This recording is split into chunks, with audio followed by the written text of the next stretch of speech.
மைவி3 arts தலைமைகளுக்கு வணக்கம். இப்போது 2 நாளைக்கு முன்னாடி ஒரு பதிவு ஒன்று போட்டிருந்தேங்க. அதாவது அத்தாரிட்டி மெம்பரும் இன்னொருவருடன் ஃபோனில் பேசின ஒரு ஆடியோ ஒன்று போட்டிருந்தேன். அது பார்த்திங்கன்னா ஸ்டார்டிங்கில் சில பேர் இதை ரிமூவ் பண்ணிவிடுங்க, எடுத்துருங்க அப்படின்ற மாதிரி நிறைய கமெண்ட்ஸ் வந்துச்சு. எதனால் அப்படின்னு பார்த்தீங்கன்னா, இந்த விஷயம் வெளியே தெரிஞ்சால் இதனால் ஏதாவது பிரச்சனை வருமா அப்படின்ற மாதிரி கமெண்ட்ஸ் தான் சொல்லியிருந்தாங்க. அது மட்டும் இல்லை, இன்னும் ஒரு சிலர் அந்த வீடியோ வன்முறையை தூண்டுற விதமாக இருக்குது, ஸோ இது வன்முறைக்கு ஒரு ஆரம்ப புள்ளியாக அமையலாம் அப்படின்ற மாதிரியும் சில கருத்துக்கள் வந்துருந்துச்சு. ஸோ அது வன்முறைக்கான காரணம் இல்லை, ஒரு விழிப்புணர்வுக்கான காரணம் அப்படின்றத இந்த வீடியோவில் நான் தெளிவாக சொல்ல போகிறேன். அது மட்டும் இல்லாமல் மைவி3 ஆர்ட்ஸ் சில அப்டேட்ஸ் பற்றி இந்த வீடியோவில் முழுமையாக பார்க்கலாம். கடைசி வரைக்கும் பாருங்கள். உங்களுக்கு சந்தேகம் இருந்தால் கமெண்ட் பண்ணுங்கள், கண்டிப்பாக நான் உங்களுக்கு ரீப்ளை பண்ணுறேன். அந்த ஆடியோவை எத்தனை பேர் முழுமையாக பார்த்தீங்கன்னு எனக்கு தெரியலைங்க, லாஸ்ட் வீடியோ நான் அப்லோட் பண்ணதில். ஸோ அந்த ஆடியோ முழுமையாக கேட்டிருந்தீங்கன்னா அது வன்முறையை தூண்டுற விதமாக இருந்திருக்கா, இல்லை ஒரு விழிப்புணர்வுக்காக எல்லாருமே தெரிஞ்சுக்கிற ஒரு விஷயமா இருந்திருக்குமான்ட்டு தெரிஞ்சிருக்கும். பட் சில பேர் என்ன பண்ணுறீங்க, கொஞ்சம் பார்த்துட்டு இதுதான் இருக்குது கண்டென்ட்டில், உள்ளே இதுதான் பேசியிருக்காங்கன்னு அவங்களே ஒரு டிசைட் பண்ணிக்கிறாங்க. முழுமையாக யாரும் கேட்குறதில்ல. முழுமையாக கேட்டிருந்தால் கமெண்ட்ஸில் அந்த மாதிரி யாருமே சொல்லியிருக்க மாட்டாங்க. ஸோ அது வன்முறை தோன்ற விதமாகவும் இல்லை, நான் முழுமையாக கேட்டதுக்கப்புறம் தான் இது மக்களுக்கு தெரியப்படுத்தணும் அப்படின்ற ஒரு நோக்கத்தில் வீடியோ அப்லோட் பண்ணாங்க. அப்புறம் இன்னொரு விஷயம் என்ன அப்படின்னா, இது வாட்ஸ்அப்பில் பார்த்திங்கன்னா குரூப்ஸில் மெயின் குரூப்ஸில் எல்லாமே பரவிட்டு வந்துட்டு தான் இருக்குது. ஸோ நான் அப்லோடு பண்ணுறதுனால எல்லாருக்கும் தெரிய வரும், அதை ஏன் மூலயமா மட்டும்தான் தெரிய வரும்ன்றது ஒரு தவறான கருத்துங்க. அது ஆல்ரெடி வாட்ஸ்அப் மூலயமா நிறைய பேருக்கு வந்துருச்சு, நிறைய பேர் கேட்டிருக்காங்க.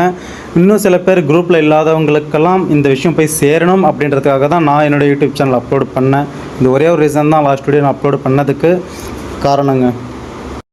எனக்கு ஒரே ஒரு வேண்டுகோள் தாங்க. அதாவது கடைசி வீடியோவில் பார்த்தீங்கன்னா வன்முறையை தூண்டுற விதமாக ஒரு சில கமெண்ட்டுங்கெல்லாம் வந்துச்சு. பட் அந்த வீடியோ அப்படி இருக்கிறதாவும் சில பேர் கமெண்ட் பண்ணியிருந்தாங்க. ஸோ அவங்க மட்டும் கண்டிப்பாக இதுக்கு விளக்கம் கொடுத்து தான் ஆகணும். எந்த லைன், எந்த வார்த்தை அதில் வன்முறையை தூண்டுற விதமாக இருந்துச்சுன்னு கண்டிப்பாக நீங்கள் சொல்லி தான் ஆகணும். ஏன்னா நீங்கள் சொல்கிற கமெண்ட்டு நீங்கள் எனக்கு மட்டும் சொல்லலை, இந்த வீடியோ பார்க்குற நிறைய பேர் கமெண்ட்ஸும் படிக்கிறாங்க, ஆடியோவும் கேட்குறாங்க. ஸோ அவங்களுக்கு எந்த ஒரு தவறான புரிதலுக்கும் போயிடக்கூடாதுன்றதுக்காக தான் இந்த விளக்கத்தை கேட்குறேன். கண்டிப்பாக இதுக்கு பதில் சொல்லுங்கள். சரி வாங்க, அந்த விஷயம்லாம் முடிஞ்சது. இப்போ நம்ம வீடியோவோட கண்டென்ட்டுக்கு போகலாம். அதாவது மைவி3 ஆர்ட்ஸ் நிறுவனத்தில் இப்போ என்ன போயிட்டுருக்கு, ஏன் எந்த ஒரு அப்டேட்டும் வரல, பழைய அப்டேட்ஸை ஏன் இப்போ கிளறிக்கிட்டு இருக்காங்க, ஸோ அந்த மாதிரி ஒரு சில தகவல்கள் மட்டும் இந்த வீடியோவில் நம்ம பார்க்கலாம். ஃபஸ்ட்டு பார்த்திங்கன்னா நிறைய தகவல்கள் நம்மளுக்கு அத்தாரிட்டி மெம்பர்ஸு, அப்புறம் மைவி3 ஆர்ட்ஸில் முக்கியமான உறுப்பினர்கள்கிட்ட இருந்து நம்மளுக்கு சில விஷயங்கள், சில தகவல்கள் வந்துக்கிட்டு இருந்துச்சு. இப்போ பார்த்திங்கன்னா அவங்க தகவல் சொல்கிறதே நிறுத்திட்டாங்க. அதாவது நம்ம போய் ஏதாவது அப்டேட் இருக்கா, தகவல் இருக்கா அப்படின்னு கேட்க போனாவே அப்டேட் எதுவும் இல்லைன்னு சொல்கிற அளவுக்கு கம்பெனியை பற்றி எந்த ஒரு அப்டேட்டும் அவங்க வெளியிடாமல் ரொம்ப ரகசியமாக நடத்திட்டு வராங்க.